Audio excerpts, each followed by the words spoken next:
Mwa bantu mwe rero abantu mukunda Muyango mumusengere cyane kuko niba Kimenyi Yves ari kuza ku ma live ya TikTok akagira ikintu avuga ku muryango we, ibi biraduhamiriza neza yuko noneho uru rugo rwa Muyango na Kimenyi Yves rugize rute rutakiriho.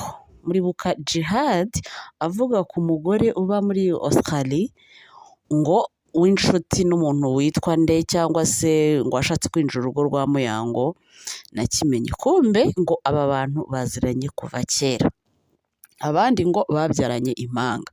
Twabihuza na ya videwo ya audio y'umuntu witwa Muyango ari kuvuga ati abagabo narababonye naragoragoje ntako ntagize, iby'abagabo nabivuyemo. Twabihuza n'ibyo byose abantu bagahora bari mu gihirahiro, ariko mu by'ukuri ibi noneho ibyo Yves Kimenyi yivugiye bitugaragariza yuko aba bantu urugo rwabo rugize rute rutakiriho. Uyu rero nta nubwo yivugira yuko ngo aziranye na Kimenyi Yves kera.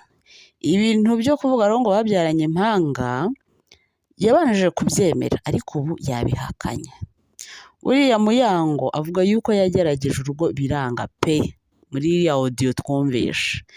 Umuntu rero ashobora kugira ngo atari yabona aho umugore n'umugabo bakundanye bashwana, bashobora kugira ngo yenda Muyango ntagize ate ntashobotse. Twongeye tubihuze n'amajwi y'umuntu witwa Keza Teriski yashyize hanze yavuganye n'umuntu witwa Kimenyi Yves.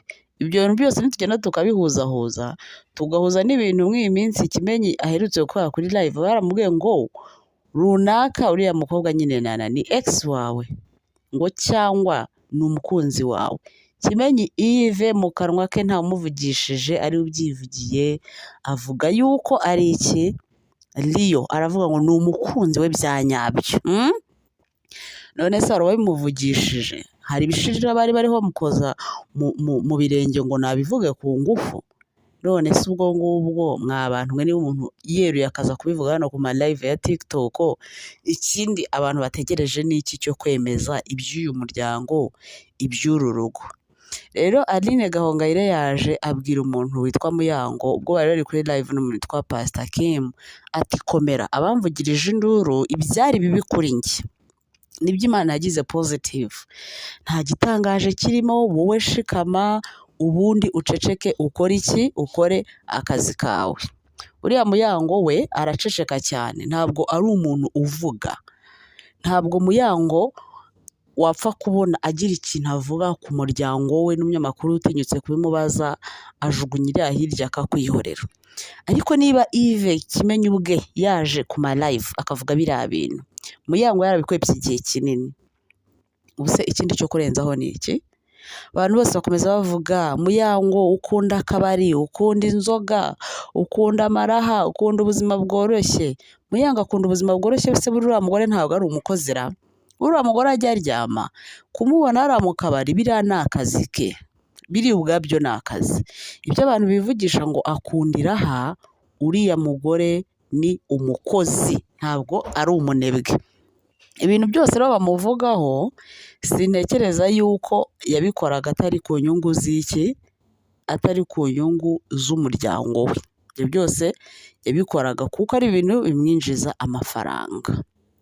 None se ko mwe muzi yuko umuntu witwa Kimenyi ibyo bimutunze ari football akaba atarakikora, n'umugore yari kwicara aho ngaho mu rugo se ngo kugira ngo bakunde bamushime?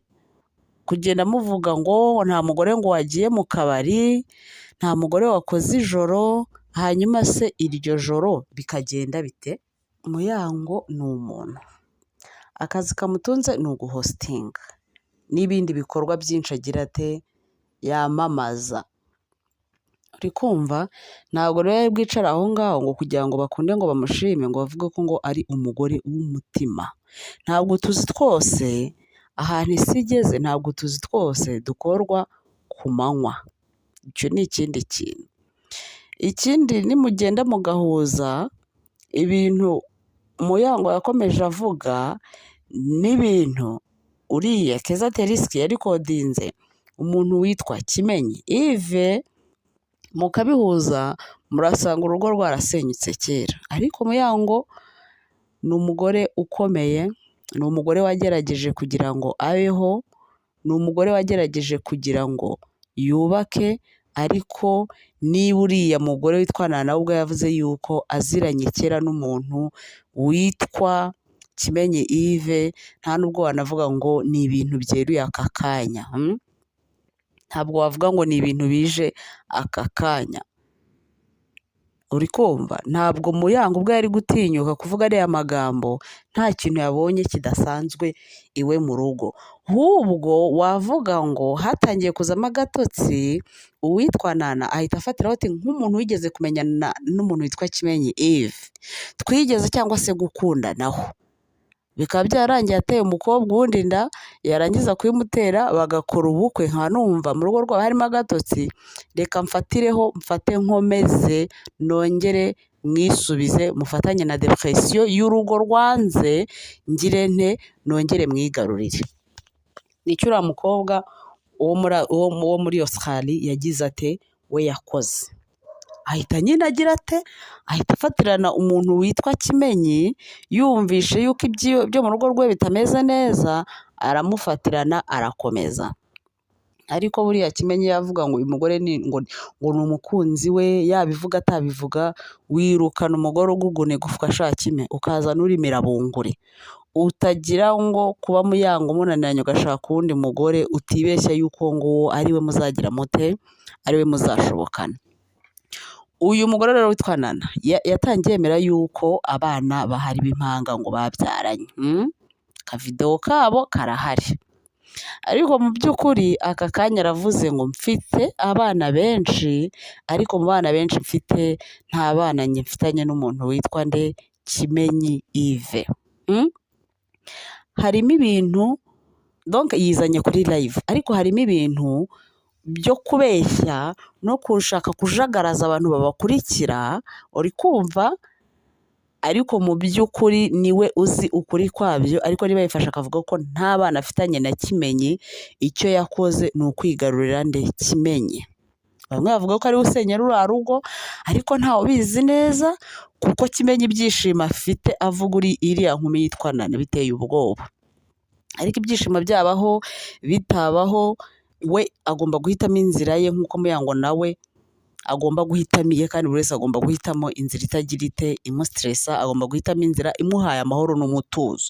Ariko ikiriho cyo, Muyango ukore cyane, ukorane umutima wawe n'imbaraga zawe zose uko zakabaye, ntihagire uguca intege ngo ukora amajoro, ntihagire uguca intege ngo ijoro ngo ntabwo ari iry'umugore.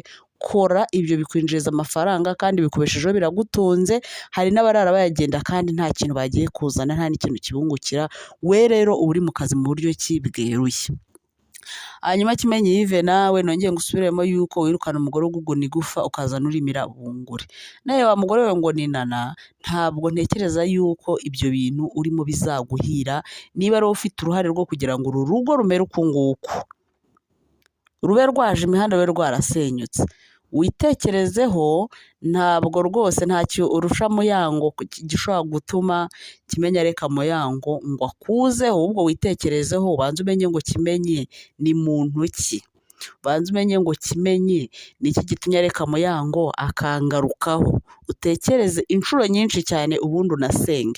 Naho ubundi wowe Muyango rwose tukuri inyuma, turagushyigikiye. Kora kandi ukore cyane, Imana igushyigikire, igufate amaboko, iguteze imbere, yagura imbago zawe.